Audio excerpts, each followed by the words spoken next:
England, at the beginning of the 16th century, was not yet the globe-spanning power it would later become. It was a damp, ambitious kingdom at the edge of Europe, still carrying the scars of civil war and still slightly surprised that the Tudor family had managed to seize the crown and keep it. London was crowded, smoky, loud and fragrant in all the wrong ways. Merchants shouted beneath timber-framed houses. Priests moved through streets where church bells organised the day. Foreign ambassadors listened at palace doors. Farmers watched the weather. Noblemen watched one another. And everyone, from the richest duke to the poorest washerwoman, understood that royal marriages were not private romances. They were matters of land, religion, diplomacy, inheritance, war, and survival. Into this world came Henry Tudor, born in 1491, the second surviving son of King Henry VII and Elizabeth of York. He was not originally expected to become king. That duty belonged to his elder brother, Arthur, Prince of Wales, who had been prepared from childhood to inherit the throne. Henry was the spare son, the younger prince who could enjoy a broader education and perhaps enter the church or serve the dynasty in some suitably magnificent position. This accident of birth mattered. Henry grew up with privileges, expectations, and freedoms different from those of an heir. He studied theology, music, languages, poetry, military history, and courtly manners. He learned to dance, wrestle, hunt, sing, compose, argue, charm, and perform.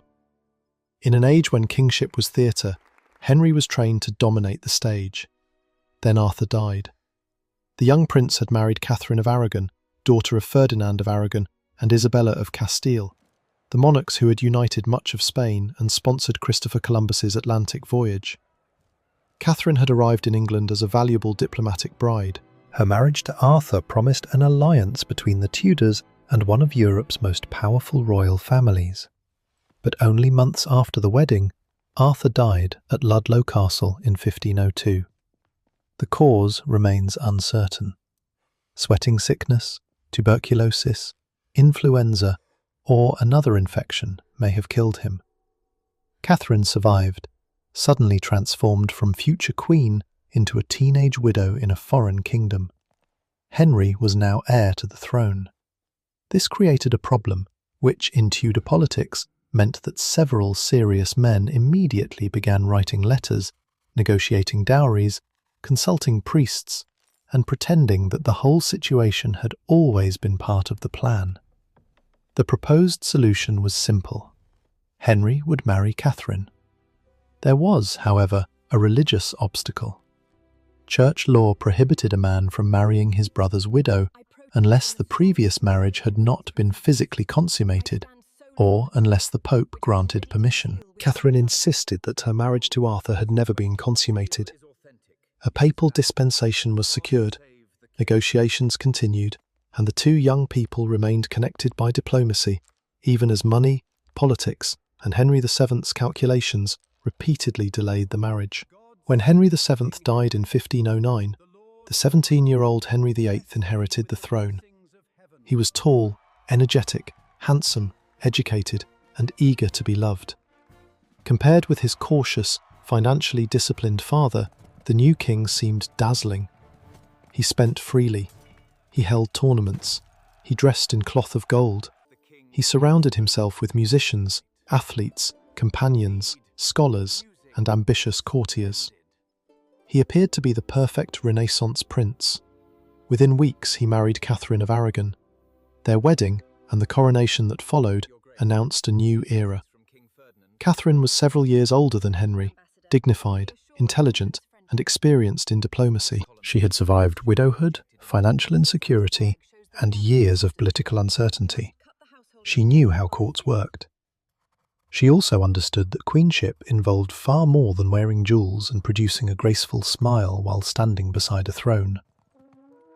For a time, the marriage appeared successful. Henry and Catherine shared celebrations, hunts, religious devotion, court ceremonies, and political ambitions. Henry publicly praised her. Catherine embroidered his shirts. They exchanged affectionate messages. At tournaments, Henry appeared wearing symbols associated with his wife.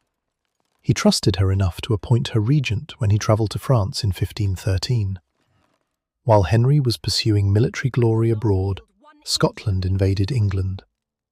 Catherine helped organise resistance. English forces defeated the Scots at the Battle of Flodden, where King James IV of Scotland was killed.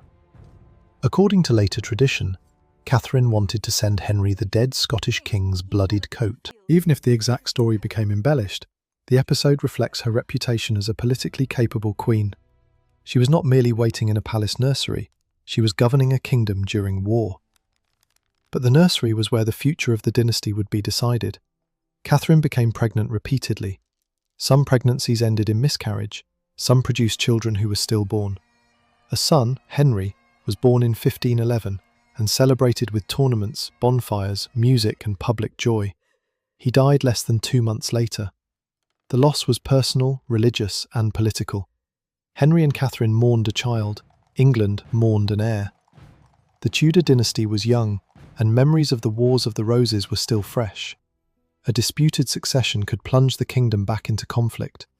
A queen's body, therefore, became a public institution. Her pregnancies were discussed by ambassadors, councillors, servants, priests, doctors, and strangers who would never meet her. In 1516, Catherine gave birth to a healthy daughter, Mary. Mary was intelligent, carefully educated, and deeply loved by her mother. Henry took pride in her, but she was not the son he believed the kingdom required. He once remarked that if the child was a girl, sons might follow. They did not. Catherine's pregnancies continued, but no surviving son came. As the years passed, the marriage changed. Catherine aged. Henry's impatience grew. The king had mistresses, although the full list is uncertain. Elizabeth Blount, a courtier's daughter, gave birth to Henry's acknowledged illegitimate son, Henry Fitzroy, in 1519. The boy's surname, meaning son of the king, was not subtle. Tudor courts did not specialise in subtle announcements of royal paternity. Fitzroy's existence proved that Henry could father a living son. It did not solve the succession problem because the boy was illegitimate, but it sharpened the king's frustration. If Henry believed that his marriage was preventing the birth of a male heir, he could now tell himself that the fault did not lie with him. This conclusion was medically incorrect, but Tudor kings were not famous for responding to unwelcome information by quietly revising their assumptions. By the 1520s, Henry's court had become one of Europe's great political theatres. Cardinal Thomas Wolsey, the son of an Ipswich butcher, had risen to extraordinary power as the king's chief minister. Wolsey managed diplomacy, law, royal finances, church affairs, and much of the exhausting daily machinery of government. He built palaces, entertained ambassadors, collected offices, and created enough enemies to populate a small county. Henry, meanwhile, cultivated an image as defender of the Catholic faith. He wrote, or helped write, a theological attack on Martin Luther. Pope Leo X rewarded him with the title Defender of the Faith. The title would survive even after Henry broke with Rome, which is one of history's better examples of a label remaining attached to a product after the ingredients changed completely. The king attended Mass, debated theology, and took religion seriously. His later transformation into the monarch who rejected papal authority was not the result of simple unbelief. Henry remained religious throughout his life. He opposed many Protestant doctrines. He persecuted people he considered heretics. His break with Rome was revolutionary, but Henry himself did not become a straightforward Protestant reformer. Then Anne Boleyn entered the centre of the story. Anne came from an ambitious and well-connected family. Her father, Thomas Boleyn, served as a diplomat. She spent part of her youth in the Netherlands and France, where she absorbed courtly culture, fashion, music, languages, and new religious ideas circulating among educated elites. When she returned to England, she was not considered the most conventionally beautiful woman at court, but contemporaries noticed her confidence, wit, dark eyes, style, and ability to command attention. Her sister, Mary Boleyn, may already have been one of Henry's mistresses. Anne refused to follow the same path. At some point in the mid-1520s, Henry became obsessed with her. His surviving letters reveal longing, frustration, tenderness, jealousy, and determination. Anne did not agree to become merely another royal mistress.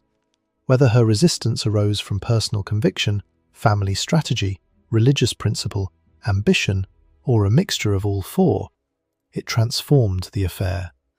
Henry could have Anne only if he made her queen. The king now began to examine his marriage to Catherine with remarkable theological intensity.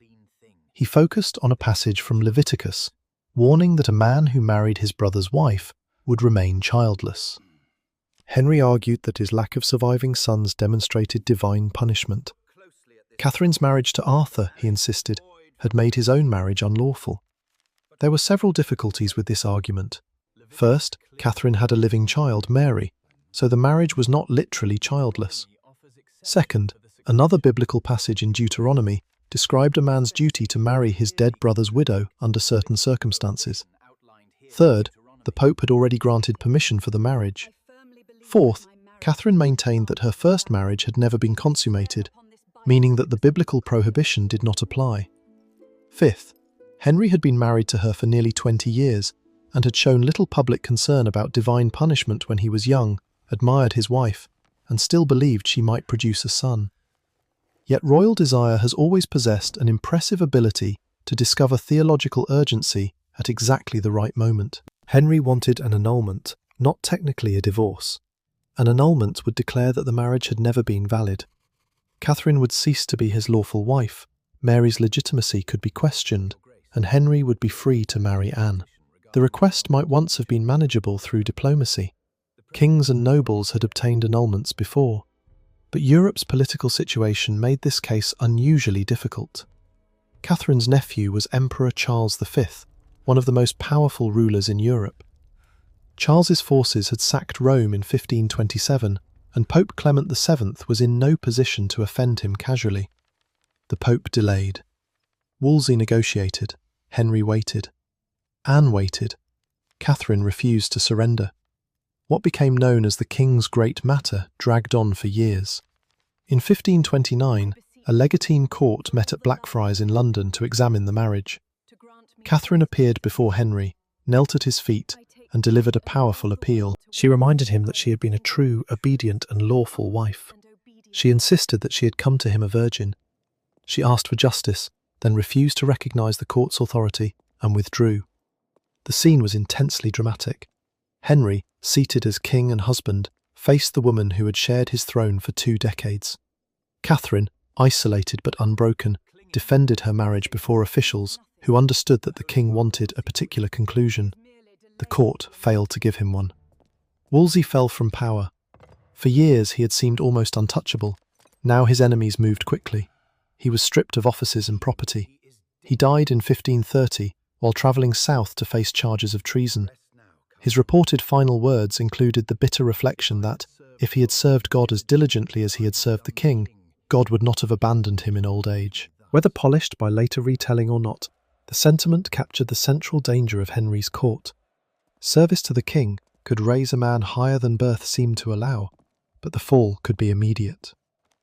Thomas Cromwell, another man of relatively modest origins, began rising through the ruins.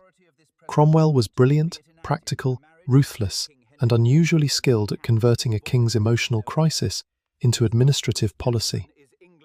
Working with reform-minded clerics and lawyers, he helped develop a new solution. If the Pope would not grant Henry what he wanted, perhaps the Pope's authority in England could be rejected. This was not achieved with one dramatic declaration.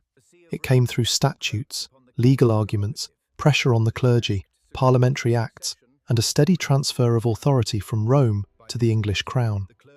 The process changed England. The clergy were accused of recognising foreign authority. Payments to Rome were restricted. Appeals to Rome were forbidden. The king's authority was declared supreme within the realm. Thomas Cranmer became Archbishop of Canterbury. In 1533, he ruled Henry's marriage to Catherine invalid. By then, Henry had secretly married Anne Boleyn. Anne was pregnant. She was crowned queen in June 1533 with magnificent ceremony. London's streets were decorated. Pageants presented classical and biblical symbols. Crowds watched from windows. Officials spent heavily. Everyone understood that the unborn child was expected to be a prince. In September, Anne gave birth. The child was a girl. She was named Elizabeth. The prepared announcements had apparently expected a son. According to tradition, documents had to be adjusted from prince to princess, a small editorial crisis with enormous historical consequences. The baby who disappointed Henry would eventually become Elizabeth I, one of the most famous monarchs in English history. But no one in the royal nursery could know that. To Henry, the result was unsettling, but not yet disastrous.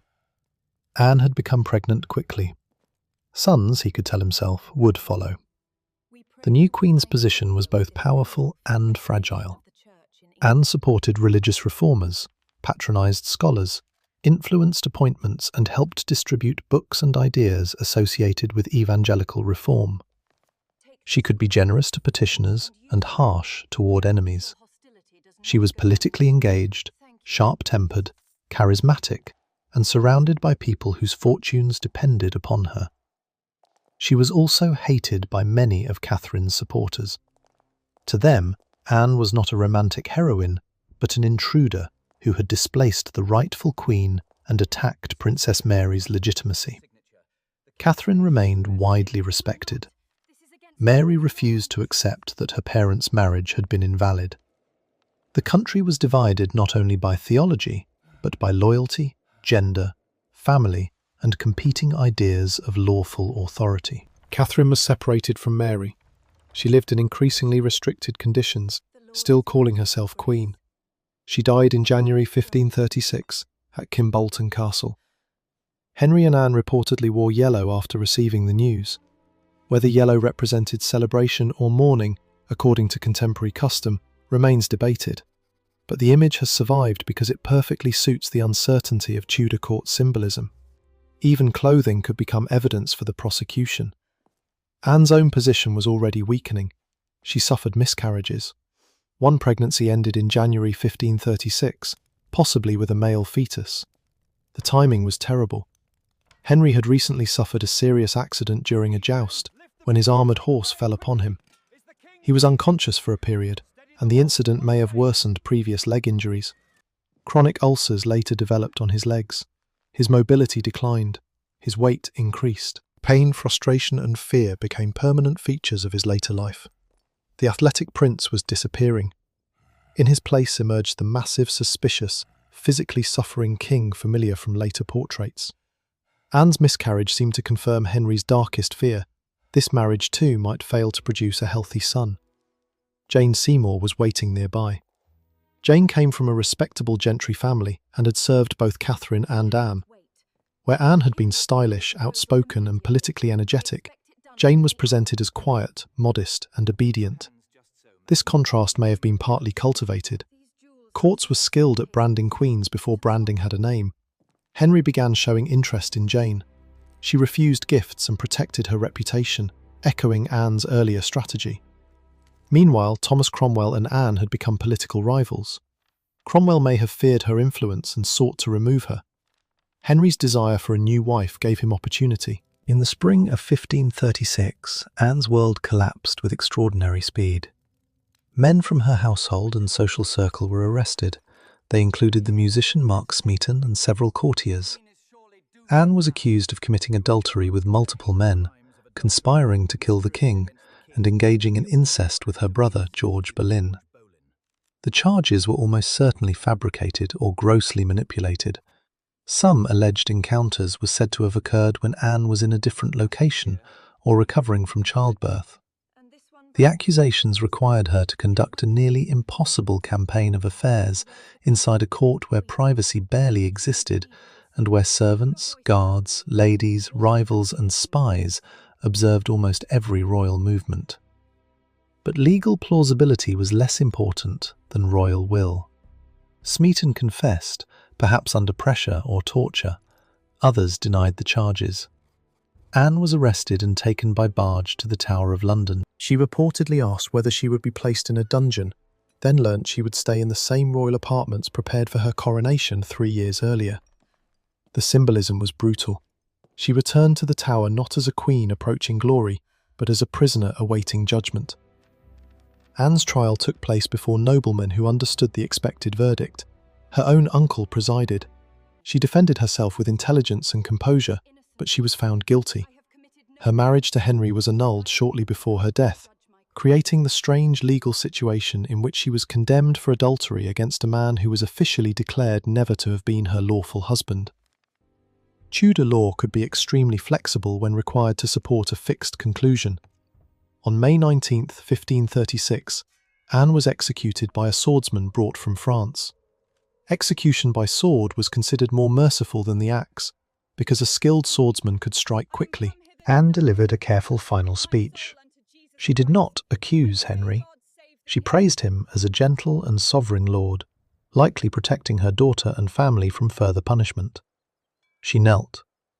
The executioner concealed his weapon and distracted her by calling for his sword. Then he struck. Anne Boleyn, who had helped alter the religious and political structure of England, was dead before the age of 40. 11 days later, Henry married Jane Seymour. The speed appears shocking, but royal marriage was state business. Henry believed he still needed a son. Grief, if present, could not be allowed to interfere with scheduling. Jane adopted the motto, "Bound to obey and serve." She worked to restore Princess Mary to her father's favour, although Mary was forced to acknowledge Henry's supremacy and the invalidity of her parents' marriage. Jane also attempted to intervene during the Pilgrimage of Grace, a massive northern rebellion against religious changes and the dissolution of monasteries. Henry warned her not to involve herself in political affairs and reportedly reminded her of what had happened to the previous queen. It was not an encouraging model of marital communication. The Pilgrimage of Grace revealed how deeply Henry's religious policies had disturbed the country. Tens of thousands protested against the closure of monasteries, attacks on traditional worship, economic grievances, and the influence of royal advisors. Monasteries were not merely religious houses. They provided charity, employment, education, hospitality, and local identity. They owned enormous lands and wealth, making them spiritually important and financially tempting. Under Cromwell's supervision, royal officials inspected monastic houses. Parliament authorised their suppression. Lands, buildings, plate, livestock, libraries, and income passed to the Crown before much of the property was sold or granted to nobles and gentry. For ordinary people, the consequences were visible. Abbey roofs were stripped, shrines disappeared, monks and nuns were pensioned, displaced, or forced into new lives. Local elites acquired land, workers lost employers, ancient buildings became quarries, manuscripts were scattered, reused, or destroyed. Religious reform arrived not only as sermons and statutes, but as carts carrying lead from church roofs. In October 1537, Jane gave birth to a son. He was named Edward. The celebrations were enormous. Bells rang, bonfires burned, Te Deums were sung. The long-awaited male heir had arrived.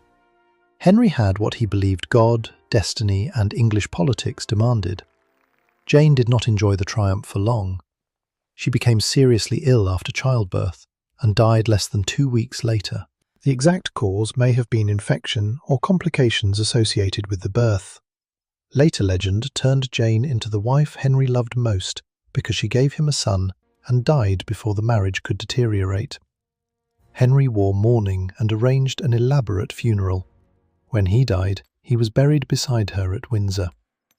Jane's story is often summarized as success through motherhood, but that summary hides the cost.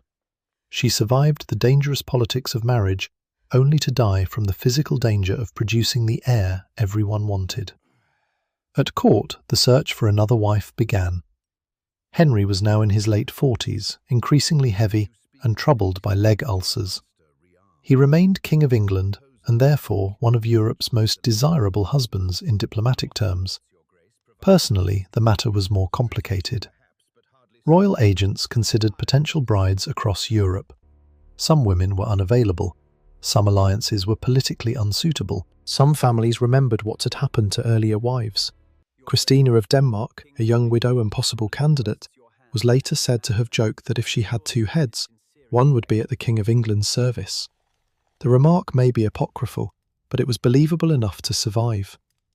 Thomas Cromwell encouraged a match with Anne of Cleves, the sister of Duke William of Cleves.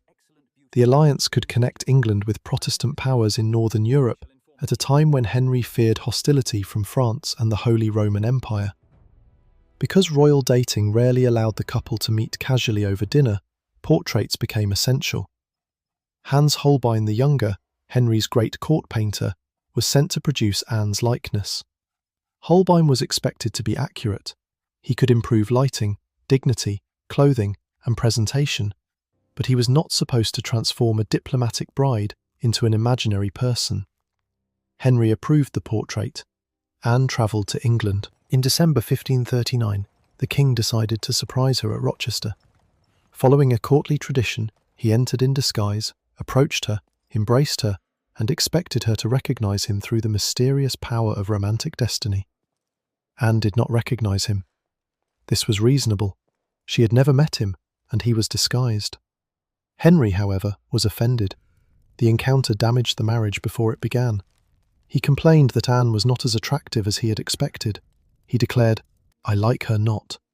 Yet cancelling the wedding risked insulting Cleves and damaging the alliance, so the ceremony proceeded in January 1540. The wedding night did not improve matters. Henry later claimed that he could not consummate the marriage. He discussed Anne's body in humiliating detail with male advisers.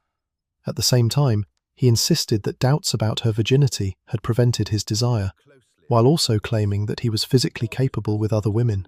The explanation was designed to protect his masculinity and blame the failed union on the bride. Anne's perspective is harder to recover. She had arrived in a foreign country with limited English, surrounded by unfamiliar customs. Reports suggest she may have possessed little knowledge of sexual matters. One story claims that she believed the marriage had been consummated because Henry kissed her goodnight and wished her pleasant dreams.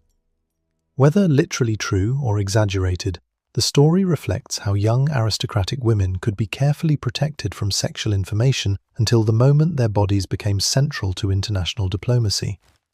The political situation soon shifted. Henry no longer needed the Cleves alliance. Cromwell's enemies attacked. The king wanted freedom. Anne was informed that her marriage would be examined. She cooperated with the annulment. She accepted that a previous marriage contract might have invalidated the union and confirmed that the marriage had not been consummated. Her decision was intelligent. Instead of resisting Henry as Catherine had done, or fighting until destruction as Anne Boleyn had done, Anne of Cleves agreed to stop being queen.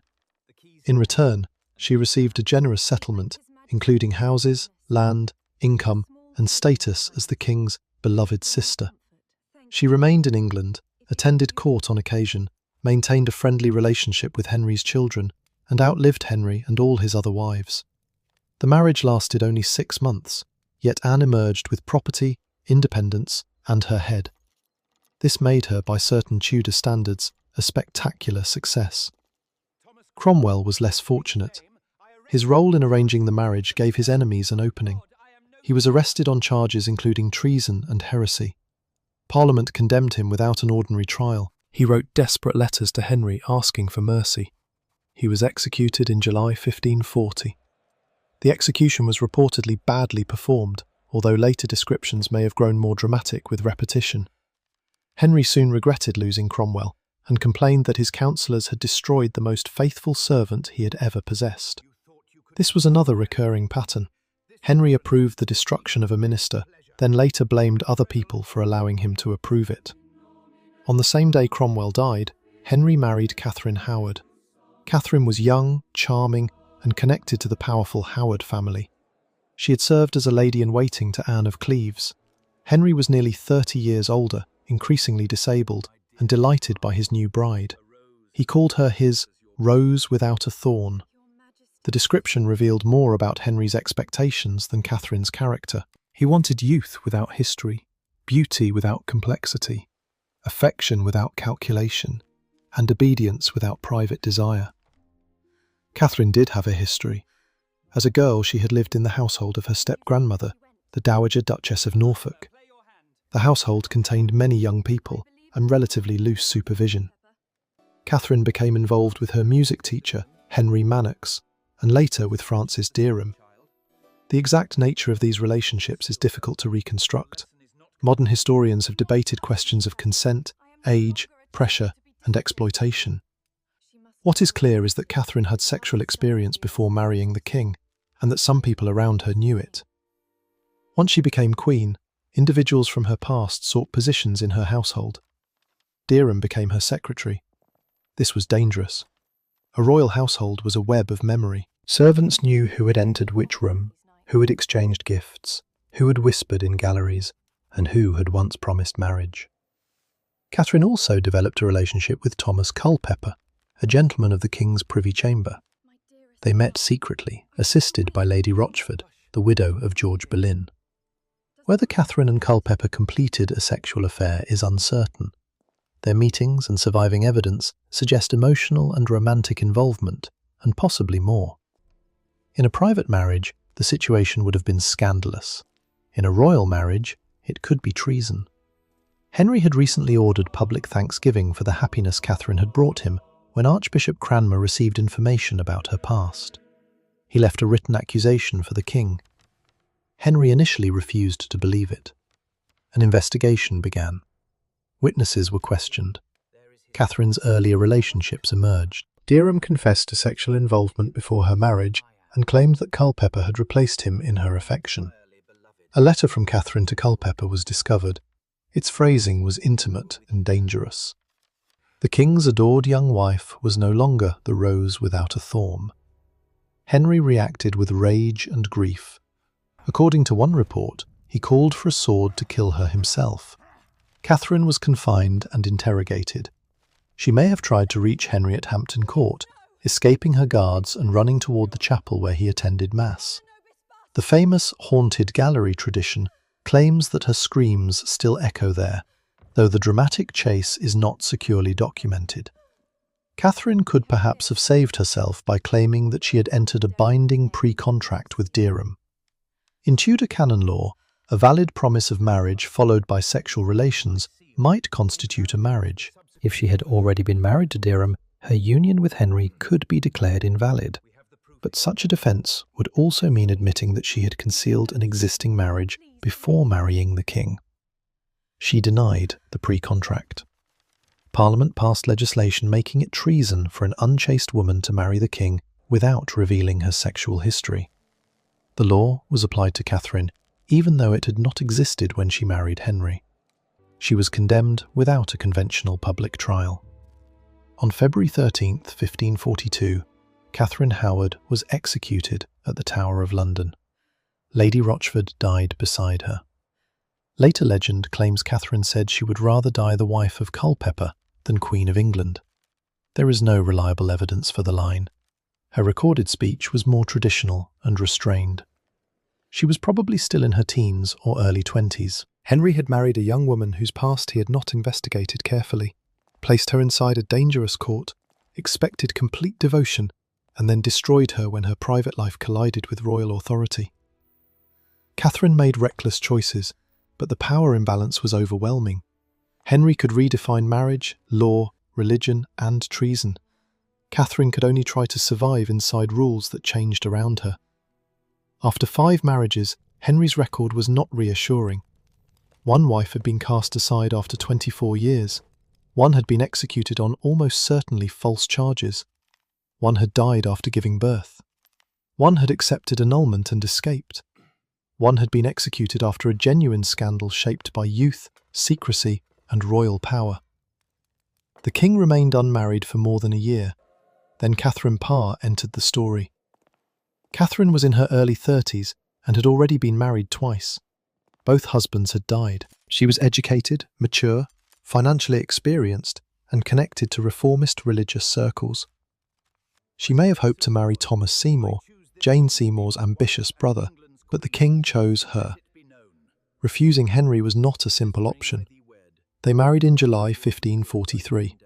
Catherine Parr is sometimes described as Henry's nurse, a patient woman who cared for an aging tyrant. She did help manage his health and household, but the image is incomplete. She was a published author, religious thinker, patron, translator, and politically capable queen. Her book, Prayers or Meditations, became the first work published under an English queen's own name. Another work, The Lamentation of a Sinner, expressed reformist beliefs. Henry trusted Catherine enough to appoint her regent while he campaigned in France in 1544. Like Catherine of Aragon before her, she governed during the king's absence. She signed documents, worked with the council, managed finances, and followed military developments. She also helped reunite the royal family. Mary and Elizabeth returned more regularly to court. Edward continued his education. Catherine created something resembling a family household around 3 children whose mothers had been divorced, executed, or dead from childbirth. The arrangement could never be normal, but it offered stability. Catherine took particular interest in Elizabeth's education. The young princess studied languages, theology, history, rhetoric, and classical texts. She observed a queen who wrote, governed, debated religion, and patronized scholarship. Those examples would matter. Yet Catherine's religious interests placed her in danger. Henry's court remained divided between conservatives and reformers. Bishop Stephen Gardiner and Lord Chancellor Thomas Wriothesley opposed her influence. The Queen discussed theology with Henry, sometimes contradicting him. This was risky because Henry considered himself an expert. A plot formed against her. Articles for her arrest were prepared. According to a later account, Catherine learned of the danger and went to Henry, presenting her arguments as the humble efforts of a woman seeking instruction from her wiser husband. She claimed she had debated religion only to distract him from pain and benefit from his knowledge. Henry accepted the performance. When officials arrived with the warrant, expecting to arrest her, the king angrily dismissed them. Catherine had survived by understanding that intellectual victory mattered less than allowing Henry to feel victorious. By the final years of his life, Henry's body had become a prison. He was extremely heavy. Chronic ulcers on his legs became infected and painful. He had difficulty walking and was moved using chairs, devices, or servants. His clothing and armour required alteration. His moods could be unpredictable. He feared conspiracy, illness, humiliation, and death. The contrast with the young king of 1509 was immense. That Henry had danced, wrestled, written songs, and ridden at tournaments. The older Henry struggled to move through rooms designed to display his physical majesty. His portraits still projected power. In the famous image developed by Hans Holbein, Henry stands broad-legged, facing the viewer directly, his shoulders wide, his clothing massive, his hands positioned near weapons and jewels. The king fills the frame. There is no visible weakness, uncertainty, or pain. This was not realism in the modern photographic sense. It was political architecture in human form. The king's body had become the body of the state, and the state was not permitted to limp. Beyond the palace walls, England had changed profoundly during Henry's reign. The authority of the Pope had been rejected. The monarch had become supreme head of the Church of England. Monasteries had been dissolved. Noble families had acquired former church lands. English Bibles circulated. Traditional religious practices had been attacked, defended, modified, restored, and attacked again. People struggled to understand what they were required to believe. Under Henry, a person might be executed for rejecting royal supremacy. Another might be burned for denying traditional Catholic doctrine. Reformers and conservatives could both become victims, sometimes within days of one another. Henry wanted independence from Rome without accepting the full theology of Protestant reform. His religious settlement reflected his own convictions, political needs, and insistence on control. This produced an atmosphere in which faith became dangerous administration. A village priest might remove an image from a church, then wonder whether future policy would require it to be restored. A family might hide traditional objects. A merchant might buy former monastic land, and become personally invested in reform. A scholar might read forbidden theology in secret. A courtier might support evangelical preaching, while carefully attending the correct ceremonies. Ordinary people did not experience the English Reformation as a neat chapter in a textbook. They experienced announcements, inspections, arguments, missing festivals, altered prayers, new oaths, damaged buildings, confiscated objects, and the fear that yesterday's orthodoxy might become tomorrow's crime. Henry's marriages were inseparable from this transformation. Without his determination to annul his marriage to Catherine of Aragon and marry Anne Boleyn, the break with Rome might have occurred differently or not during his lifetime. Without Anne's support for reformist networks, certain people and ideas might not have gained the same access. Without Cromwell's administrative talent, the legal revolution would have lacked its most effective engineer. Yet reducing the Reformation to a king's love life is also misleading. Criticism of the Church, humanist scholarship, printing, European Protestant movements, royal financial needs, anti-clerical resentment, and political theory all shaped events. Henry's marital crisis opened the door, but many people were already gathering near it. Henry's desire for a son also altered the place of his daughters. Mary was declared illegitimate after her parents' marriage was annulled. She was separated from Catherine and pressured to accept her father's authority. For years she resisted. Eventually, under enormous pressure and fear for her life, she submitted. The experience deepened her loyalty to her mother's faith and shaped her later reign. Elizabeth was declared illegitimate after Anne Boleyn's fall. She was only 2 years old when her mother was executed. Her household reduced expenses because her status had changed. A young child who had once been celebrated as a princess now occupied an uncertain position. Edward, Jane Seymour's son, remained the legitimate male heir, protected and educated for kingship. Henry's final succession legislation restored Mary and Elizabeth to the line of succession after Edward, though it did not fully restore their legitimacy. The arrangement was legally awkward but politically practical. All 3 children would eventually wear the crown. Henry's great matter, therefore, did not produce the stable line of Tudor sons he imagined. It produced one sickly boy who reigned briefly, and 2 daughters whose legitimacy he had attacked. History has a dry sense of humour. Henry VIII died on January 28, 1547, at Whitehall Palace. He was 55 years old. News of the king's death was initially controlled, while councillors secured power around the 9-year-old Edward. Henry's body was prepared for burial and transported toward Windsor. Later stories claim that the coffin leaked, or that dogs licked blood from beneath it, fulfilling words once spoken by a friar who had compared Henry to the biblical King Ahab. The tale is dramatic but likely exaggerated. The reality required no supernatural embellishment. A man who had once seemed the embodiment of youth, beauty, music, learning and physical strength died swollen, immobile, suspicious, and surrounded by political calculation. He was buried beside Jane Seymour in St. George's Chapel, Windsor Castle. Catherine Parr survived him. For the first time in nearly 4 decades, no woman had to wonder whether she would remain Henry's wife. Catherine soon married Thomas Seymour, the man she may have wanted before Henry chose her. The marriage was passionate but troubled.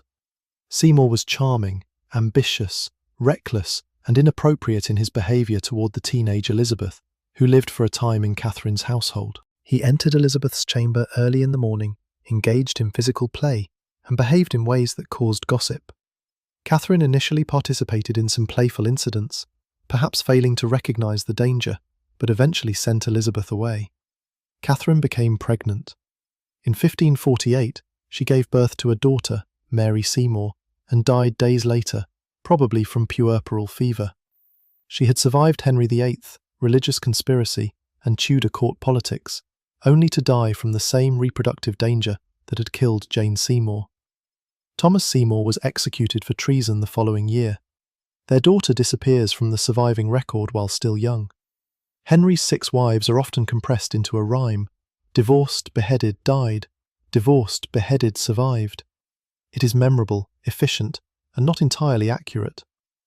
Henry's marriages to Catherine of Aragon and Anne of Cleves were annulled, not dissolved by modern divorce. Anne Boleyn's marriage was also annulled before her execution.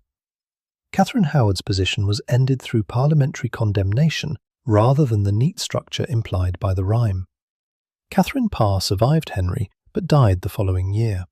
More importantly, the rhyme turns 6 complex women into methods of departure. Catherine of Aragon becomes divorced, though she had been a princess, ambassador, regent, military organizer, mother, and political resister. Anne Boleyn becomes beheaded, though she influenced royal patronage, religious reform, court culture, and the birth of Elizabeth I. Jane Seymour becomes died, though her family, queenship, intervention for Mary, and role during rebellion deserve attention. Anne of Cleves becomes divorced, though she negotiated one of the safest and most independent settlements available to any woman caught in Henry's marriage policy. Catherine Howard becomes beheaded, though her story raises questions about youth, exploitation, sexuality, consent, secrecy, and the lethal consequences of unequal power. Catherine Parr becomes survived, though she governed England, published books, shaped royal education, navigated religious danger, and nearly became a prisoner herself. The rhyme is not wrong because it is brief. It is wrong because Henry remains the active figure, while the women become endings. To understand the full story, we must look beyond the marriage ceremonies and execution scaffolds into the rooms where royal life actually happened. A Tudor palace was not silent. It creaked, shouted, rang, smelled, smoked, whispered, and moved. Hundreds of servants worked behind the scenes. Cooks stood over fires in enormous kitchens. Grooms cared for horses. Laundresses battled stains from food, mud, blood, sweat, medicine, and cosmetics. Tailors adjusted clothing as bodies changed through pregnancy, illness, age, and fashion. Pages carried messages. Musicians rehearsed. Guards controlled doors. Priests prepared chapels.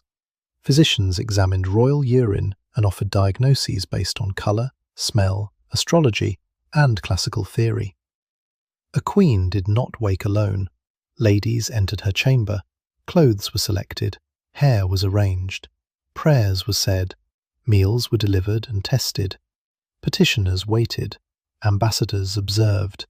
Every gesture could become political. Pregnancy intensified the performance. A royal woman might enter confinement weeks before birth, withdrawing into carefully prepared rooms with windows covered and light controlled. The space was intended to resemble the womb, warm, dark, enclosed, and protected. Male officials waited outside for news, while female attendants, midwives, and ladies managed the dangerous work. If the child was a boy, bells rang differently. If the child died, the silence carried political meaning. The Queen's bodies were inspected through rumour. A missed period could move diplomatic negotiations. Nausea could raise hopes across the kingdom. A miscarriage could destroy a faction. A healthy daughter might be celebrated publicly and mourned privately because she was not male. Behind the famous portraits were women living under permanent observation. Henry also lived under observation, but his scrutiny produced different consequences. His weight, appetite, fertility, injuries, sexual confidence and temper were discussed, yet official culture protected his authority. When marriages failed to produce sons, queens were blamed. When Henry could not consummate his marriage to Anne of Cleves, explanations defended his masculinity. When he sought younger women, their youth was treated as an asset rather than evidence of imbalance. Power determined whose body became the problem. The comedy of Henry's marital history often arises from excess. He did not merely end a relationship, he transformed national religion. He did not simply dislike a portrait-assisted date, he executed the minister who arranged it. He did not merely suffer jealousy, he expanded treason law. But the humour becomes darker when viewed from below. For a king, romantic disappointment could become policy. For everyone else, policy could become prison, poverty, or death. Thomas More, once Henry's friend and Lord Chancellor, refused to accept the king's supremacy over the church. More had persecuted religious reformers when he held power, but he later became a victim of the same expanding machinery of ideological enforcement. He was executed in 1535. John Fisher, Bishop of Rochester, defended Catherine of Aragon and rejected royal supremacy. He was executed as well. Carthusian monks who refused the oath were imprisoned, starved, or executed. Protestants were burned for heresy. Catholic traditionalists were hanged, drawn, and quartered for treason. The king who broke with Rome could still condemn Luther's theology. The government could burn a person for being too Protestant, while executing another for being too loyal to the Pope. Henry's religious position was not a bridge between two sides. It was a narrow platform with guards at both ends. Court factions learned to use theology as a weapon. Charges of heresy could remove conservatives or reformers.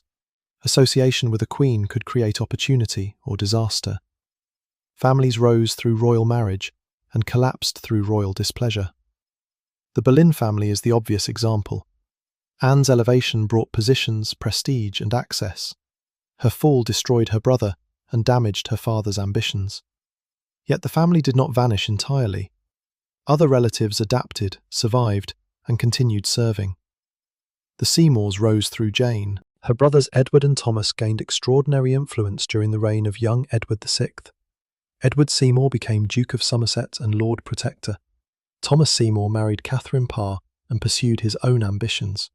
Both brothers were eventually executed. Royal marriage created ladders. Royal politics removed the lower steps. The Howard family survived Catherine Howard's destruction, though some relatives were imprisoned or disgraced. The family's noble status gave it resilience unavailable to less powerful households. Anne of Cleves's relatives remained safely abroad, while Anne herself created a quieter English life. She maintained residences, managed estates, enjoyed card games, dressed richly, and attended important ceremonies.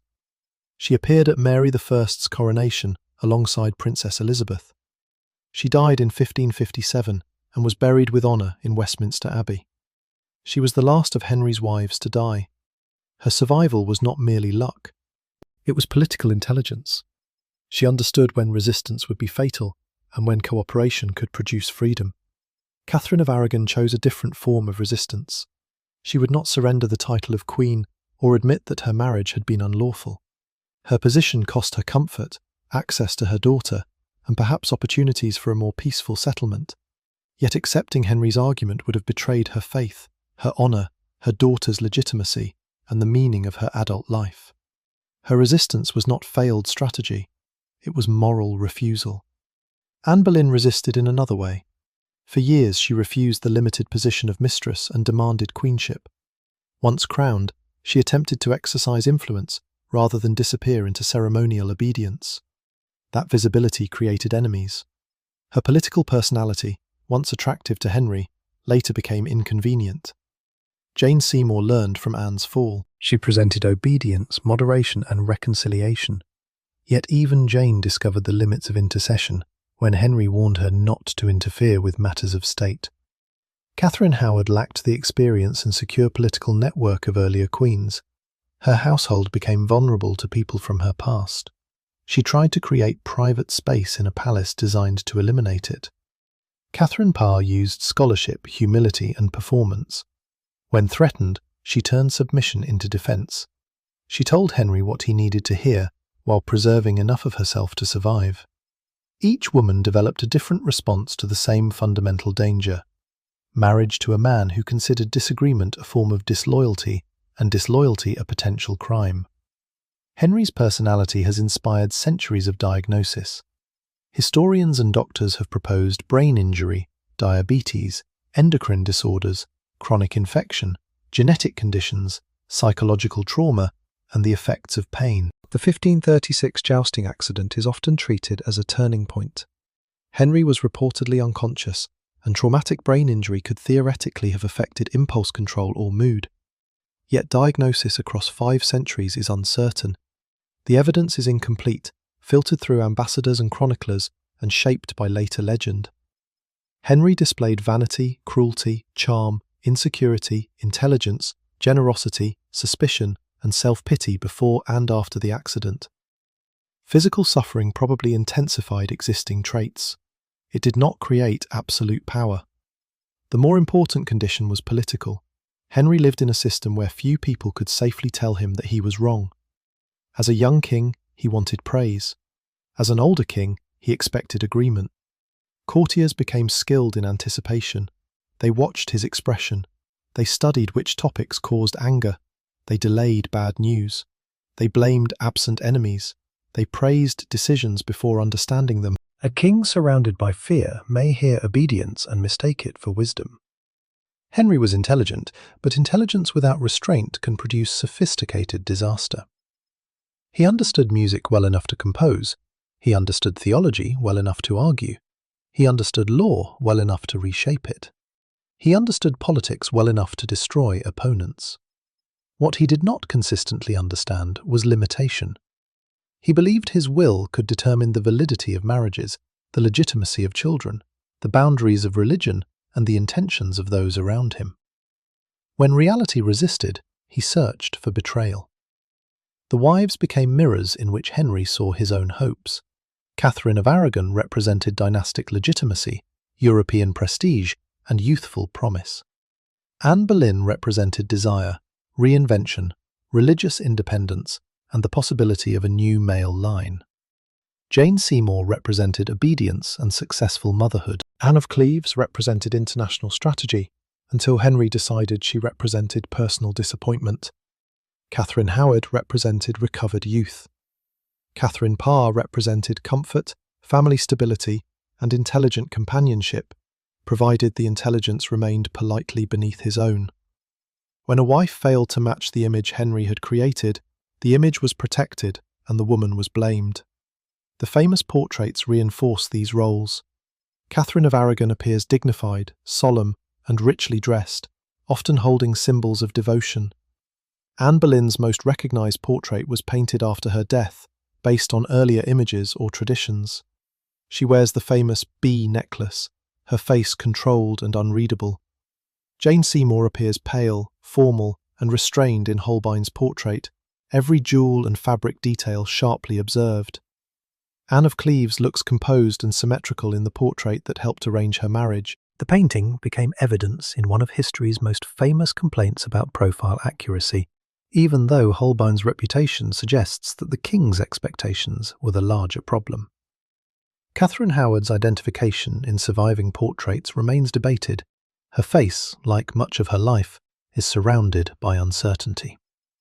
Catherine Parr appears confident, richly dressed, and direct. For many years, one of her portraits was misidentified as Lady Jane Grey.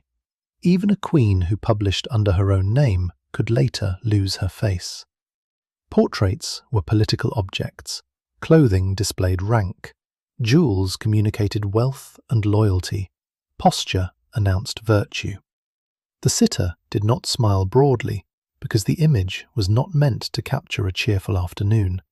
It was meant to project dynasty. Yet behind each controlled face was a body that sweated beneath heavy fabric, experienced fear, became ill, aged, bled, conceived, miscarried, and endured the physical conditions of Tudor life. Royal luxury could not eliminate infection. Palaces offered fine tapestries, imported wine, silver plate, elaborate beds, and rooms filled with attendants. They also had poor sanitation, smoke, fleas, rats, spoiled food, and unreliable medicine. Courts moved partly because royal households consumed local resources and left buildings increasingly dirty. Henry's court travelled between palaces such as Greenwich, Hampton Court, Whitehall, Windsor, and others. Each residence had political associations. Greenwich was linked to Henry's birth and early reign. Hampton Court, built magnificently by Wolsey, passed to the king when the cardinal fell. Whitehall expanded into the largest royal palace in Europe. Rooms themselves expressed access. The farther a person moved into the king's private chambers, the greater the status. The privy chamber controlled intimacy. Gentlemen who helped dress the king or managed personal routines could influence policy because they reached him when formal councillors could not. A queen's household offered similar opportunities. Ladies in waiting carried messages, arranged meetings, distributed favours, and connected families to power. Anne Boleyn, Jane Seymour, and Catherine Howard all served in the households of previous queens. The next royal marriage was often already standing in the room. This creates the appearance of a Tudor romantic carousel, but service at court was one of the few ways noble and gentry families could place daughters near the centre of power. A lady-in-waiting might secure a good marriage, patronage, or advancement for relatives. She might also attract the attention of a king who could transform refusal into pressure and acceptance into danger. Courtship operated beneath hierarchy. Henry wrote passionate letters to Anne Boleyn, but he was still the king. Jane Seymour returned his gifts, but refusing indefinitely was difficult. Catherine Parr may have loved another man, but she married Henry. The language of romance existed, yet consent existed within unequal structures. Henry's marriages also reveal the international status of royal women. Catherine of Aragon and Anne of Cleves crossed borders to marry men chosen through diplomacy. Their appearance, fertility, language, behaviour, and household expenses became matters of government. A foreign princess was both person and treaty. Catherine arrived from Spain with attendants, clothing, religious customs, and expectations. After Arthur's death, she endured years in financial uncertainty, while her father and Henry VII argued over money. Anne of Cleves arrived from the German lands with limited preparation for English court culture. Her clothing and manners were criticised by people who judged difference as deficiency. Once the alliance became inconvenient, her foreignness made it easier to present the marriage as a mistake.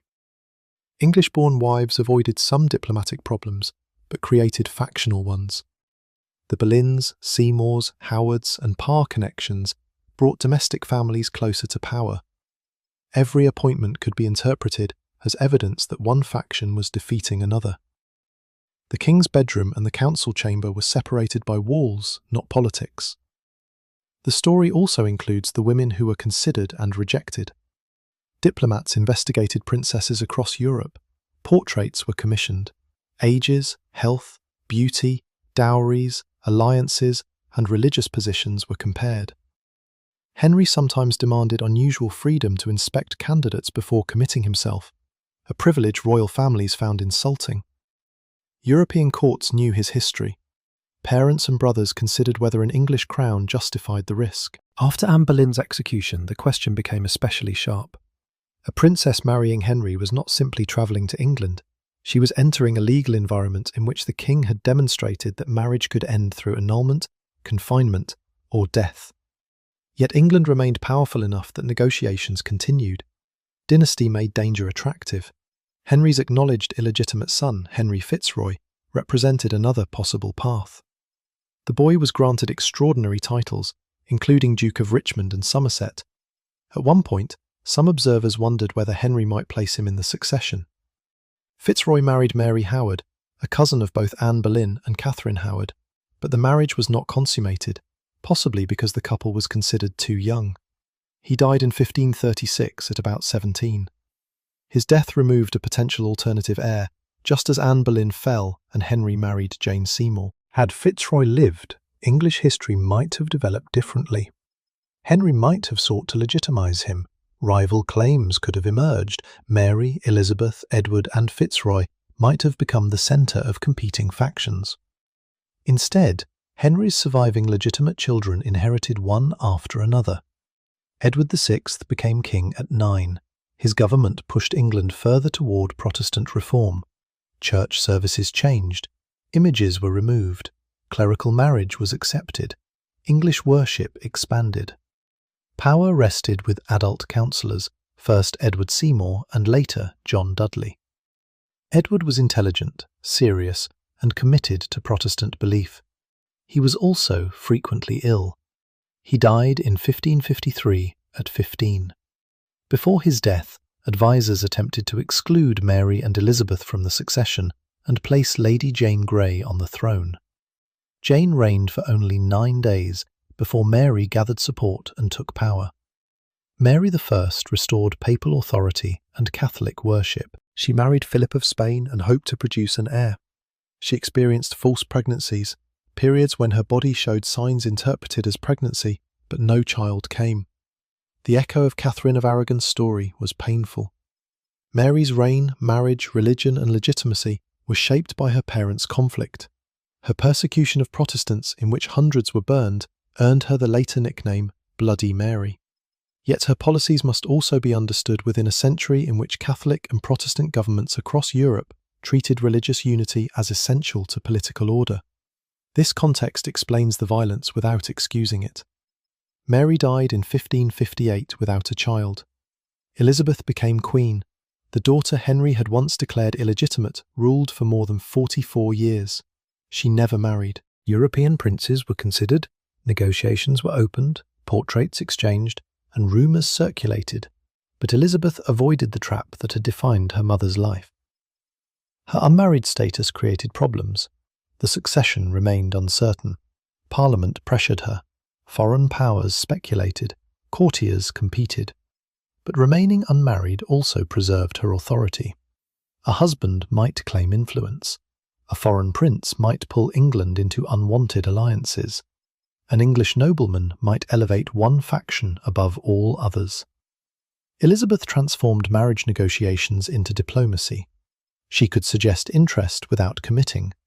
She became the Virgin Queen, turning absence of marriage into political identity. The child of Henry VIII and Anne Boleyn survived partly by refusing to become anyone's wife. This was not simply a rejection of romance. Elizabeth had close emotional relationships, particularly with Robert Dudley, but she had observed what marriage could do to a queen. She had seen Catherine Parr's household disrupted by Thomas Seymour. She had been questioned after Seymour's arrest. She had watched Mary's Spanish marriage generate rebellion and suspicion. Elizabeth understood that royal marriage was never private. Her father had taught her that lesson thoroughly. Henry's 6 marriages therefore produced more than gossip. They shaped the childhoods, beliefs, legitimacy, and governing strategies of 3 monarchs. They helped divide England from Rome, redistributed land, strengthened Parliament's legislative role, and transformed the relationship between monarchy and church. They also created a cultural mythology. For centuries, artists, playwrights, novelists, filmmakers, historians, tour guides, costume designers, and schoolchildren have returned to the 6 wives. The story has everything: romance, ambition, religion, betrayal, pregnancy, diplomacy, trials, executions, portraits, letters, and memorable clothing. Each era reinvents the women. Victorian writers often treated Catherine of Aragon as the saintly wife, Anne Boleyn as the seductive destroyer, Jane Seymour as the gentle ideal, Anne of Cleves as the rejected plain woman, Catherine Howard as the foolish adulteress, and Catherine Parr as the sensible nurse. Modern interpretations challenge these categories. Anne Boleyn has become an icon of ambition, reform, and female power. Catherine of Aragon is recognised as a politician and regent. Anne of Cleves is celebrated as the woman who took the settlement and won. Catherine Howard is increasingly examined as a very young woman shaped by neglect and exploitation. Catherine Parr is remembered as an author and intellectual. Jane Seymour remains more difficult to recover because fewer personal writings survive, but historians continue to examine her household, family strategy, and political role. The women become more human as the simple labels fall away. Henry too changes with interpretation. He appears as romantic hero, monster, Renaissance prince, wounded athlete, religious conservative, revolutionary monarch, insecure husband, brilliant tyrant, and comic symbol of marital failure. All these versions contain fragments of truth. None is complete. The young Henry genuinely inspired admiration. Foreign observers praised his appearance, energy, and intelligence. He could be charming and generous. He loved music, architecture, theology, hunting, spectacle, and conversation. The older Henry authorized cruelty on a vast scale. He allowed friends, ministers, religious figures, rebels, and wives to die. He manipulated law and demanded ideological submission. The transformation was gradual enough that many people may not have noticed the exact moment admiration became fear. Power rarely announces that change with a trumpet. It enters through small permissions, a flattering silence, a convenient prosecution, a law written for one immediate problem, an execution explained as necessity, a marriage redefined because the king desires another. By the time the pattern becomes clear, the palace doors are guarded. The humour in Henry's story should not erase the suffering, but humour can expose absurdity. Consider the basic shape of the great matter. A king wished to leave his wife.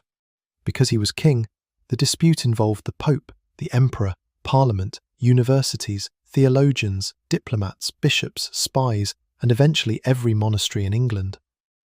Most unhappy marriages do not require the redistribution of a significant portion of national land. Henry's disappointment with Anne of Cleves began partly because she failed to recognise a disguised stranger as the husband she had never met. Most first dates do not end with the execution of the chief minister. Henry praised Catherine Howard as perfect before discovering that no human being arrives at marriage without a past. Most marital arguments do not inspire retroactive treason legislation. These contradictions make the story darkly funny because royal grandeur repeatedly collides with ordinary human insecurity. Henry might cover himself in jewels, command armies, and redefine the church, yet he still wanted to be desired. He still feared rejection. He still worried about aging. He still blamed others when reality refused to match fantasy. The crown enlarged every emotion. A private insecurity became public danger. The wives also experienced moments of humour and ordinary life. Catherine of Aragon enjoyed dancing and court entertainment in her youth. Anne Boleyn participated in masques, music, wordplay, and fashionable performance. She could be witty and teasing. Anne of Cleves reportedly enjoyed English food, clothing, card games, and social life after escaping marriage. Catherine Parr exchanged affectionate and sometimes playful writing with Thomas Seymour. These women did not spend every day staring sadly through palace windows while ominous music played.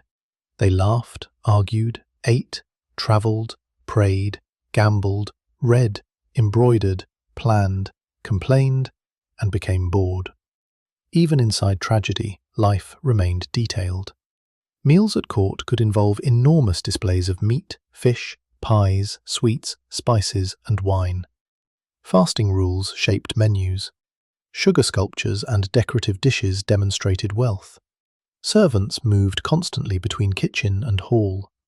Henry's appetite grew famous, but accusations of endless gluttony are often exaggerated by later stereotypes. His reduced mobility, age, diet, injuries, and possible metabolic illness all contributed to his weight. Clothing added visual mass. Tudor elite fashion used layers, padded garments, broad shoulders, fur, embroidery, and heavy materials. Henry's silhouette was designed to dominate. Queen's clothing carried equal political significance. Catherine of Aragon introduced or popularized Spanish-influenced styles. Anne Boleyn became associated with French fashion, including the French hood, though the familiar categories of Tudor headwear were more flexible than popular costume drama suggests. Clothing could advertise foreign connection, religious identity, wealth, pregnancy, mourning, or favour. A discarded jewel might suggest a fallen relationship. A portrait miniature could function as intimacy and propaganda. A colour worn after a death could generate 5 centuries of speculation. Tudor politics survived in fabric. Music was equally important. Henry played instruments and composed songs. The famous "Pastime with Good Company" is associated with him. Contrary to popular belief, he almost certainly did not compose Greensleeves, which appeared in a later musical style. Still, the legend persists because people like the idea of Henry sitting beneath a window playing a romantic song for Anne Boleyn before eventually arranging her execution. History often prefers a complete playlist. Court entertainment included tournaments, masques, pageants, disguisings, dances, and elaborate symbolic performances. Henry loved disguises, though everyone was often expected to recognise him at the correct dramatic moment. The Rochester meeting with Anne of Cleves failed partly because she did not understand the game. To her, an unfamiliar man entered, embraced her, and behaved strangely. To Henry, a romantic ritual had been ruined. The incident shows how court culture depended on shared scripts. Anne had not received the script. Henry blamed the actress. Language created other barriers. Catherine of Aragon spoke Spanish and learned English. Anne of Cleves arrived speaking German and may have had limited French or Latin. Queens relied on interpreters, attendants, and carefully arranged communication. Misunderstanding could become political evidence. A foreign accent might be treated as lack of intelligence. Different musical training might be treated as lack of refinement. Different clothing might be treated as unattractiveness. English courtiers evaluated Anne of Cleves according to rules she had only just encountered. Once Henry disliked her, those courtiers found many reasons why his judgment had always been correct. Courts produce agreement quickly. Henry's marriage negotiations also reveal the importance of rumour. Ambassadors reported private conversations, physical descriptions, medical speculation, and sexual gossip. They wrote in codes and sent dispatches across Europe. Some reports were accurate, others repeated factional propaganda. Eustace Chapuis, the imperial ambassador and supporter of Catherine of Aragon and Mary, provided invaluable detail, but viewed Anne Boleyn with hostility. His language shaped later impressions. The Spanish Chronicle contains vivid stories, many unreliable. Fox's Protestant accounts celebrated reformist martyrs. Catholic writers condemned schism. Later historians selected from these competing voices. The result is not a single transparent record, but a room full of witnesses, each standing in a different corner. Anne Boleyn's final days demonstrate the problem. Accounts describe her laughing nervously, speaking about her little neck, preparing for death, and shifting between hope and despair. Some details came through hostile observers, others were recorded by officials. The emotional truth may be real, even when precise wording is uncertain. Catherine Howard's supposed last words are almost certainly invented, yet they remain popular because they provide a dramatic, romantic conclusion. Anne of Cleves' appearance has been debated through comments made by men trying to justify the king's rejection. Jane Seymour's character is often inferred from the motto chosen for her and the political image created after Anne's fall. Women's reputations were written by people with reasons to simplify them. Henry controlled official memory while alive. After his death, later generations controlled the rest. Even the order of the wives can become a performance. Catherine, Anne, Jane, Anne, Catherine, Catherine. 2 Annes, 3 Catherines, 1 Jane, and 1 king apparently determined to make future school examinations more difficult. The repeated names reflected aristocratic naming traditions rather than narrative convenience. Catherine and Anne were common names among elite families, but the repetition adds to the sense that Henry was moving through variations of an impossible ideal. He wanted a wife who was noble, but not politically independent, attractive, but not aware of her attractiveness, fertile immediately, faithful beyond suspicion, intelligent enough for companionship, but not disagreement, connected enough to strengthen him, but not strong enough to challenge him, young enough to admire him, but mature enough to navigate court, foreign when diplomacy required it, English when foreign manners irritated him. No real person could remain this perfect. The role was designed to fail. The central issue was the succession. Henry did not pursue a son merely because he disliked daughters. Medieval and Tudor England had no clear tradition of a reigning queen in her own right.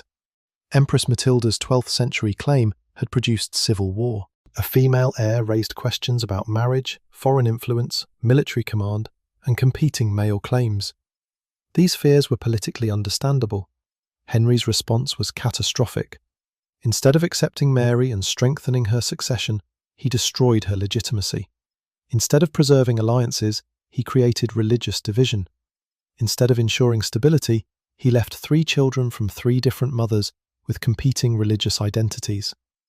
The obsession with preventing civil conflict contributed to decades of succession crisis. This does not mean a female succession would have been easy. It means Henry's attempt to control the future created new uncertainties. Kings can command subjects. They cannot command unborn children. The fertility tragedy also affected the wives psychologically. Repeated pregnancy loss was physically painful and emotionally devastating. Catherine of Aragon endured multiple losses under public scrutiny. Anne Boleyn experienced pregnancies in which the future of her marriage depended on the child's sex and survival. Modern medicine could not explain miscarriage accurately. Tudor understanding relied on humoral theory, astrology, moral interpretation, and religion. A failed pregnancy might be blamed on shock, behaviour, divine judgment, or the mother's body. Queens were expected to process grief while officials discussed replacement. Jane Seymour's successful birth became fatal. Catherine Parr's only known childbirth killed her. The Tudor succession was built inside rooms where women risked death. Midwives possessed practical experience, but limited ability to manage hemorrhage or infection. Physicians might offer remedies that did little or caused harm. Cleanliness standards were inconsistent. Childbed fever could strike quickly. Royal status provided attendance, food, warmth, and prayer. It did not provide antibiotics. When Jane died, the court celebrated Edward while preparing her funeral. Life and death occupied the palace simultaneously. The infant prince received attention as the future of England. His mother became the honoured vessel through which the future had arrived. Henry's grief may have been genuine. It was also compatible with dynastic satisfaction. This mixture of affection and utility appears throughout the marriages. Henry could love a wife and evaluate her fertility. He could praise a daughter and reduce her status. He could mourn a minister and approve his execution. Modern expectations often demand that feeling and calculation be separate. Tudor monarchy required both at once. A royal wedding might contain personal hope, sexual desire, theological symbolism, financial negotiation, diplomatic alliance, and national propaganda. A royal funeral might contain grief, succession planning, factional opportunity, and public performance. Nothing important was only one thing. The ordinary population encountered royal marriages through proclamations, prayers, pageants, taxes, sermons, gossip, and changes in worship. Most people never saw Henry or his wives directly.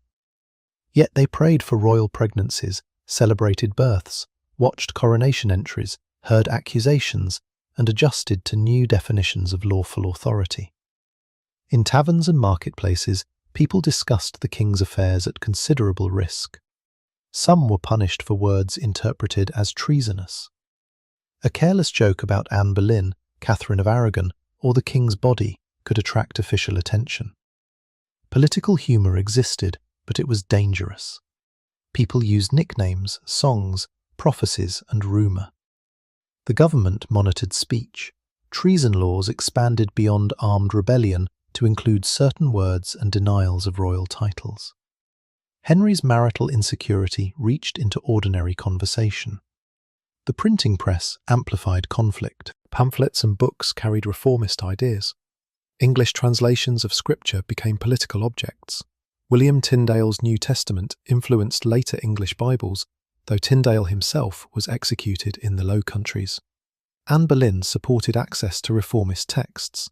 Thomas Cromwell promoted the Great Bible, ordered to be placed in churches. People gathered to hear scripture read in English. For some, this was liberation. For others, it was dangerous innovation. Henry later restricted who could read the Bible, fearing disorderly interpretation. Once again, the king opened a door and became alarmed when people walked through it independently. Catherine Parr's writing belonged to this expanding culture. Her authorship mattered because elite women were expected to be learned, yet cautious about public theological authority. By publishing, she entered debates normally dominated by men. Her survival depended on balancing conviction with deference. Elizabeth later mastered the same balance on a larger stage. She presented herself as intellectually exceptional while using gender strategically. She could describe herself as a weak woman and then act with sovereign authority. The queens did not merely endure Tudor politics. They developed languages for operating within it. Catherine of Aragon used lawful marriage, royal birth, and Catholic conscience. Anne Boleyn used courtly love, reformist patronage, and queenship. Jane Seymour used obedience, maternal promise, and reconciliation. Anne of Cleves used compliance, kinship, and financial settlement.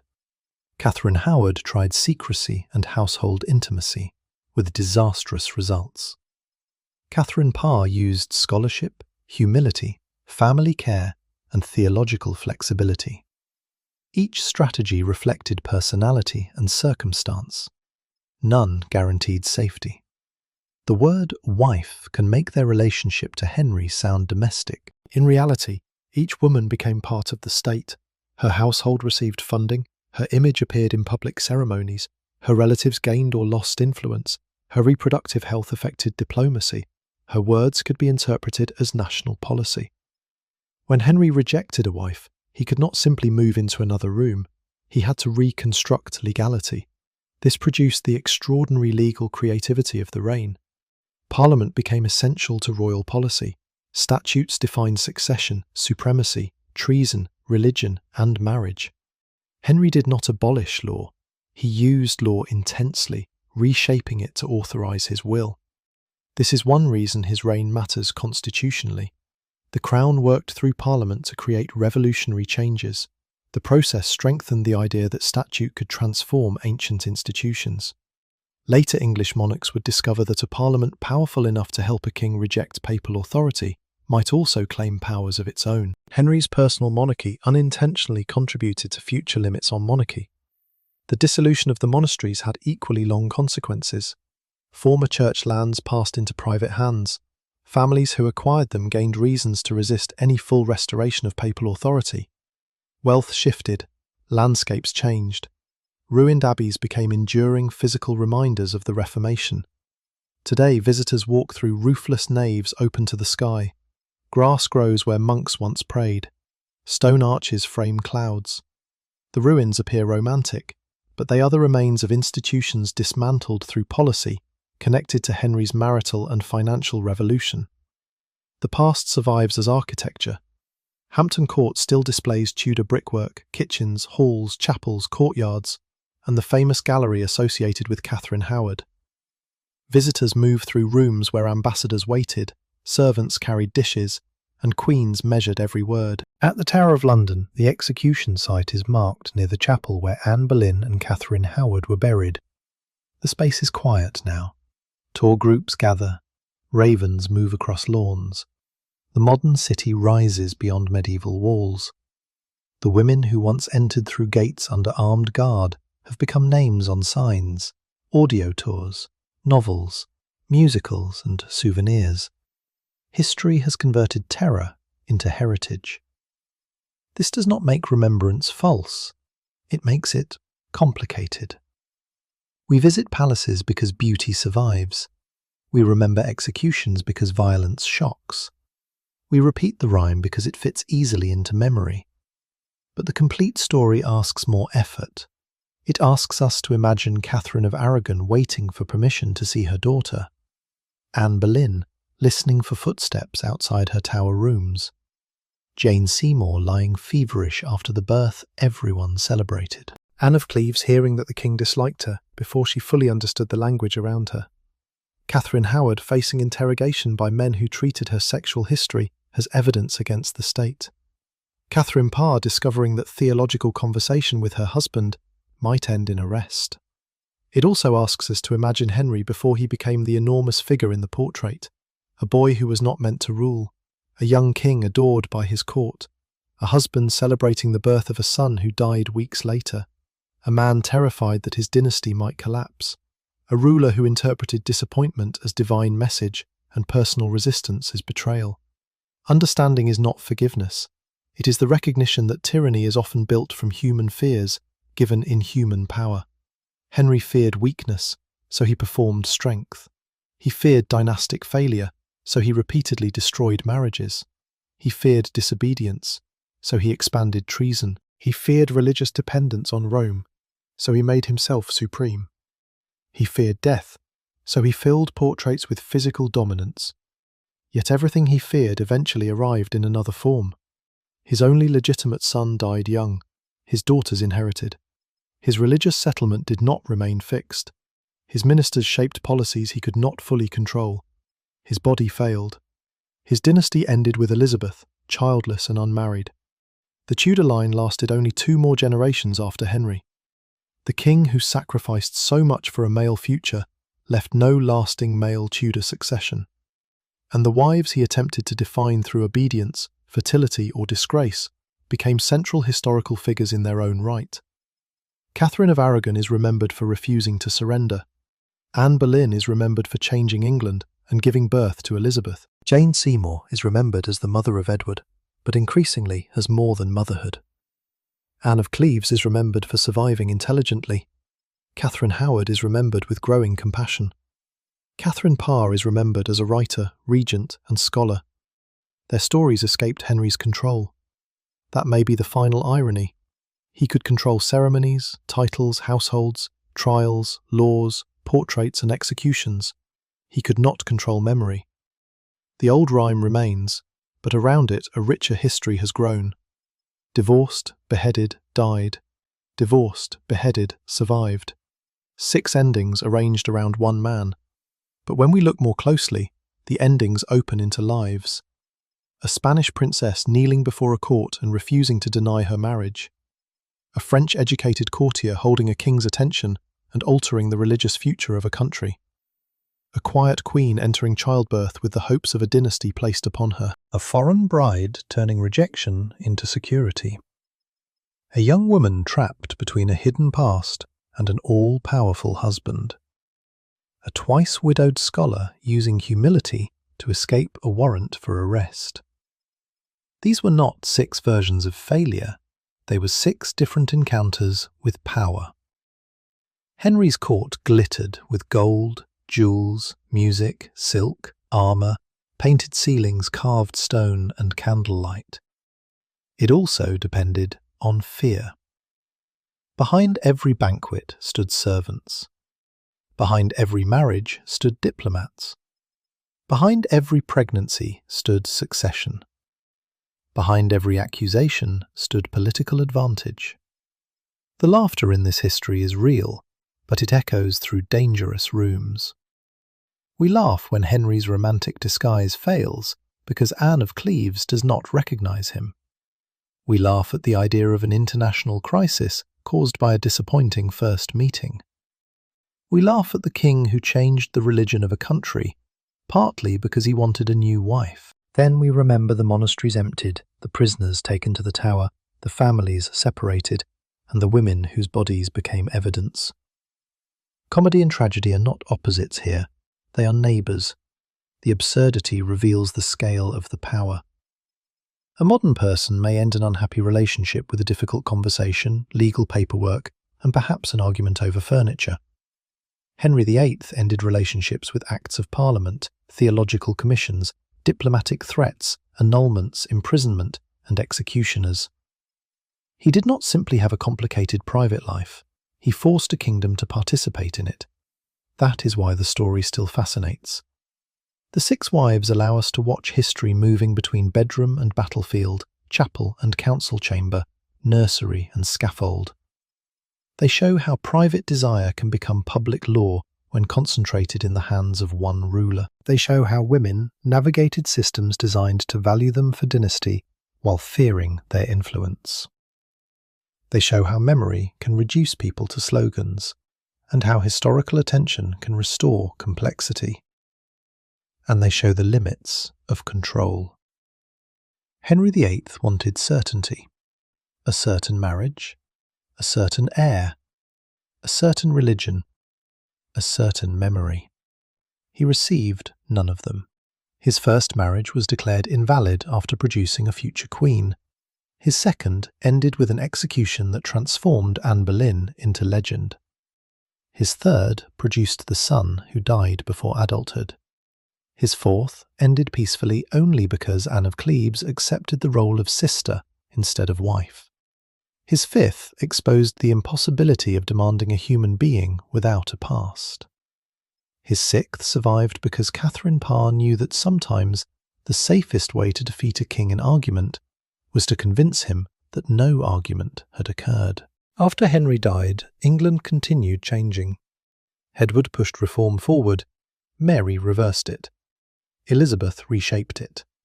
The children fought political and religious battles created partly by their fathers' marriages. Across the country, parish churches, noble estates, ruined abbeys, royal palaces and family fortunes carried the consequences. The story did not end with the sixth wife. It spread outward, into law, into worship, into property, into gender, into art, into national identity, into the question of who could inherit and who could govern, into the dangerous idea that a king might be supreme over the church, followed by the equally dangerous question of whether any monarch could remain supreme over Parliament. Henry's household became constitutional history. His search for a son helped create the reigns of two queens. His attempt to erase Anne Boleyn helped make Elizabeth's survival extraordinary. His destruction of Catherine of Aragon's marriage shaped Mary's faith. His love for Jane Seymour elevated a family whose ambitions destabilised Edward's government. His rejection of Anne of Cleves gave her an independence few royal wives possessed. His marriage to Catherine Howard exposed the violence beneath the fantasy of the perfect young bride. His marriage to Catherine Parr placed an author and regent beside him during his final years. The full history is funnier than the rhyme because reality is stranger. It is also sadder. A king celebrated for theological scholarship rejected the Pope but continued burning Protestants. A monarch desperate for male succession was followed by two daughters. A man who valued chivalry executed a wife after a trial shaped by his own wishes. A husband who complained about deception repeatedly deceived himself. A ruler surrounded by thousands died unable to trust nearly anyone. And 6 women, remembered for their relationship to him, now provide the clearest way to understand his reign. Perhaps that is why their story has outlived so many wars, treaties, and ministers. Marriage is intimate enough to recognise. Power is frightening enough to fascinate. The wives stand where those forces meet. Today, Henry's portrait still confronts us. He stands with legs apart, shoulders squared, eyes fixed forward, as if daring the viewer to question him. The image insists that he is permanent, but the body inside that image vanished centuries ago. The palaces remain only in fragments. The Tudor dynasty ended, the laws changed, the religious settlement evolved. The women's voices, once controlled, have been recovered from letters, accounts, trials, books, ambassadorial reports, household records, and the spaces where they lived. The king appears immovable in paint. History moved around him anyway. Catherine of Aragon's grave at Peterborough Cathedral bears the title Catherine, Queen of England, the title Henry denied her. Anne Boleyn lies within the chapel of St. Peter ad Vincula at the Tower, near the place of her execution. Jane Seymour lies beside Henry at Windsor, the wife whose son fulfilled his immediate ambition, but not his long-term dream. Anne of Cleves rests in Westminster Abbey, the rejected bride buried among royalty. Catherine Howard lies at the Tower, her exact remains unidentified among others beneath the chapel floor. Catherine Parr lies at Sudeley Castle, where visitors remember not merely the wife who survived, but the queen who wrote. Their graves tell different stories: resistance, destruction, dynasty, survival, youth, intellect. Henry tried to make each woman part of his story. Time has made him part of theirs. And so the complete history of Henry VIII's 6 wives is not really a collection of marriages. It is the story of a kingdom learning what happens when personal desire and political authority become impossible to separate. It is the story of women judged by fertility in a world where childbirth could kill them. It is the story of religion transformed by law. It is the story of ministers who rose through talent and died through royal displeasure. It is the story of children declared legitimate, illegitimate, and legitimate enough to inherit. It is the story of palaces full of music where everyone listened for danger. It is the story of a king who wanted to master the future and instead created consequences he could never see. The familiar rhyme gives us 6 conclusions. History gives us 6 lives, and beyond them, servants, priests, rebels, diplomats, children, scholars, executioners, painters, physicians, cooks, laundresses, musicians, and ordinary families who lived inside the changes produced by the royal household. The funny history is funny because the scale is absurd. The tragic history is tragic because the consequences were real. Henry VIII could command a court to laugh. He could command Parliament to legislate. He could command judges to condemn. He could command priests to recognize him as supreme. But he could not command a wife to bear a healthy son. He could not command love. He could not command time. And in the end, he could not command how the story would be remembered. The 6 wives remain beside him, no longer arranged only by the method through which they left his marriage, but by the courage, ambition, intelligence, mistakes, compromises and choices that defined their lives. Their faces look out from portraits and imagined reconstructions. Their footsteps are placed in palace corridors. Their words survive in letters and books. Their names continue to be spoken together, centuries after the king's carefully planned dynasty disappeared. Henry wanted one perfect queen who would give him one unquestioned son. Instead, he received 6 marriages, 3 royal children, a national religious revolution, decades of instability, and one of the most unforgettable family histories in the world. Not exactly the plan. But history has never been especially respectful of plans.